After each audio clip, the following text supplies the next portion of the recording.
Depuis l'arrivée de Paulo Fonseca sur le banc de l'OL, l'équipe affiche un nouveau visage. Des concepts poussés à l'extrême, des circuits de jeu définis, des associations de joueurs et une volonté toujours claire. Maîtriser le ballon et attirer l'adversaire pour exploiter les espaces. Aujourd'hui, on va décrypter ensemble un de ces principes, en se focalisant sur la relance. Dans ce domaine de la relance, on abordera 4 thèmes. Le positionnement à 3 pour lancer la phase de relance. Ensuite, l'utilisation du jeu de pied de Perry, entre sécurité et prise de risque. Après, nous verrons les relances axiales des défenseurs centraux, avec l'exemple qu'on prendra qui sera de Niakate.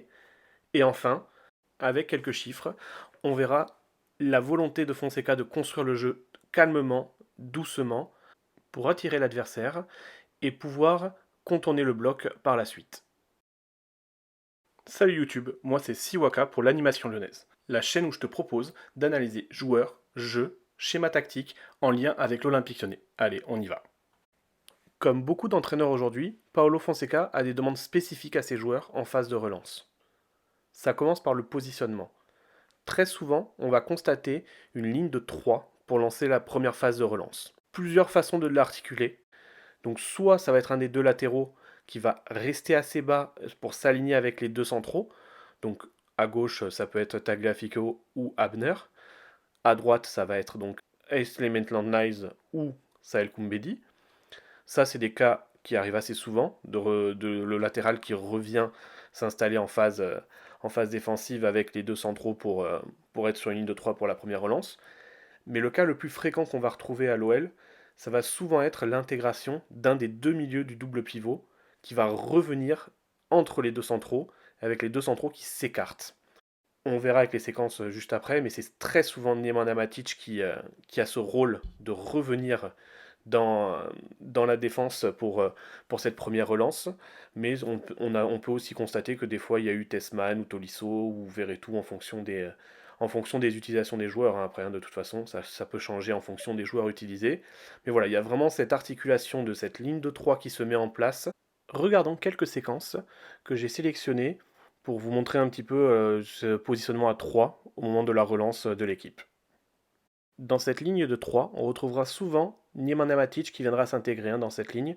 Là encore une fois, c'est lui qui vient au milieu des deux défenseurs centraux. Ici encore une fois, il est à gauche de Niakate, pardon. Encore une fois, entre les deux défenseurs centraux, c'est Matic qui vient s'insérer. Là, cette fois-ci, c'est plutôt Maitland-Niles qui est resté à son poste. Encore une fois, Matic entre les deux centraux.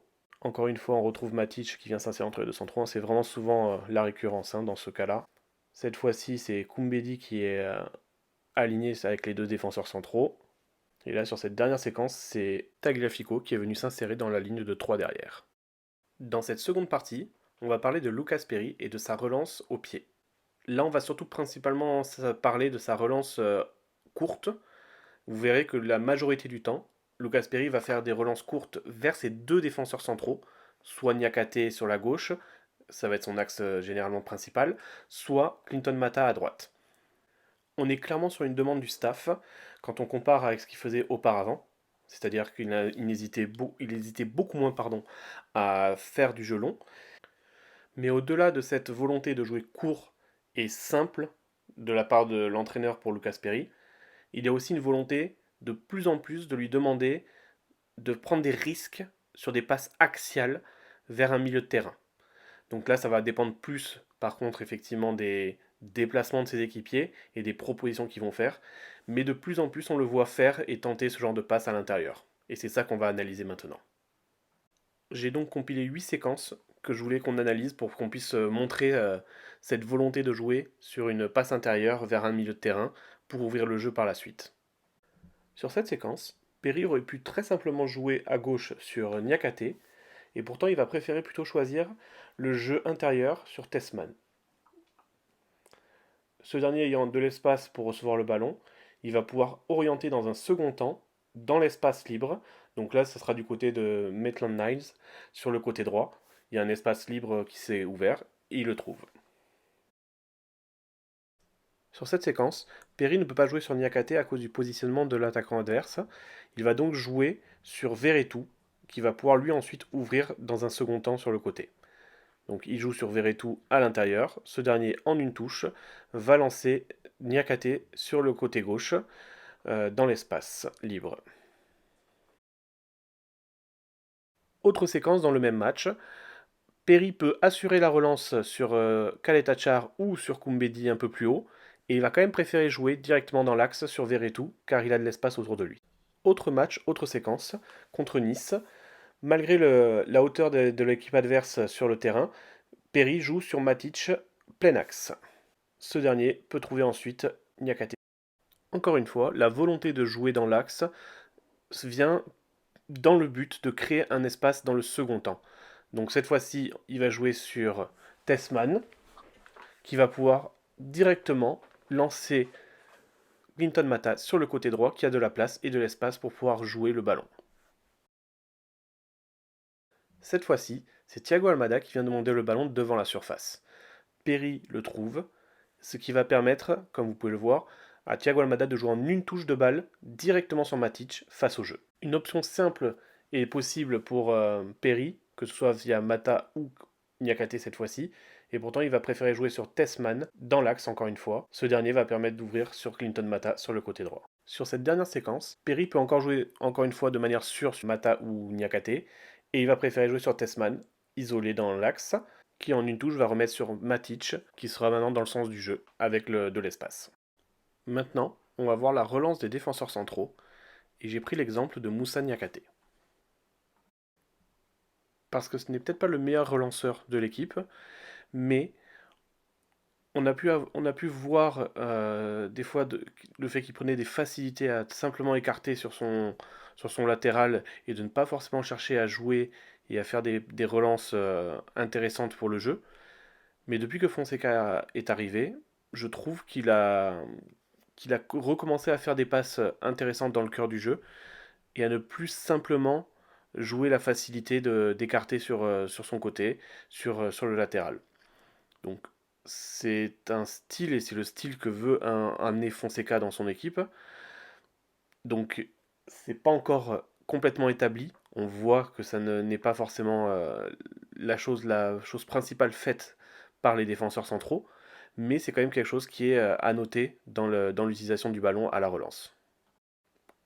On devine facilement que Fonseca a une consigne claire sur les ressorties de balles. Il veut ressortir proprement en privilégiant une passe dans l'axe. Il ne cherche pas à écarter immédiatement le jeu sur les côtés, mais plutôt de progresser d'abord dans le cœur du jeu afin de trouver un relais au milieu pour ensuite, dans un second temps, pouvoir soit se retourner et profiter d'un espace, ou écarter directement sur un côté pour profiter d'un espace qui s'est libéré sur un des côtés. Si on fait le parallèle avec le jeu proposé à la relance sous Pierre Sage, on constatera que plus rapidement et plus facilement, Pierre Sage demandait ou acceptait que son équipe ne, ne tente pas une relance propre et cherche à jouer sur un relais extérieur, donc la solution généralement de facilité, hein, vu que les latéraux sont souvent libres sur le terrain, ou d'allonger le jeu par Perry sur un Tolisso un peu plus haut sur le terrain et jouer des seconds ballons. Fonseca, il est un peu à l'opposé de ça, et c'est là où il y a eu un grand changement par rapport à Pierre Sage. Il veut qu'on garde le ballon, il veut qu'on repasse par le gardien si besoin, qu'on refasse circuler le ballon s'il le faut, pour attirer l'adversaire et tenter une passe plus risquée dans l'axe. Parce qu'elle permettra du coup une progression territoriale plus importante dans un second temps. Maintenant, on va voir quelques séquences pour voir sur le terrain à quoi ça ressemble. Première séquence intéressante, Niakate va chercher plein axe Corentin Tolisso, et pour ça il va se servir de l'appel de Veretout sur la gauche, qui va attirer l'attaquant adverse sur Veretout du coup, pour avoir une place dans l'axe ouverte.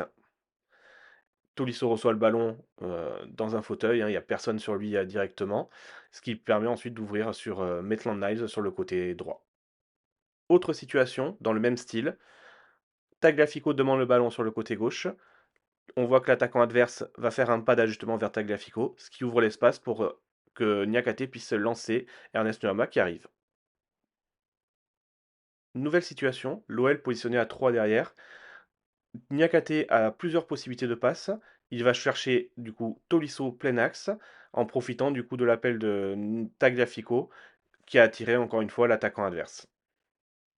Tagliafico sera trouvé dans un second temps par Corentin Tolisso qui aura pu se retourner et le lancer avec de l'espace devant lui.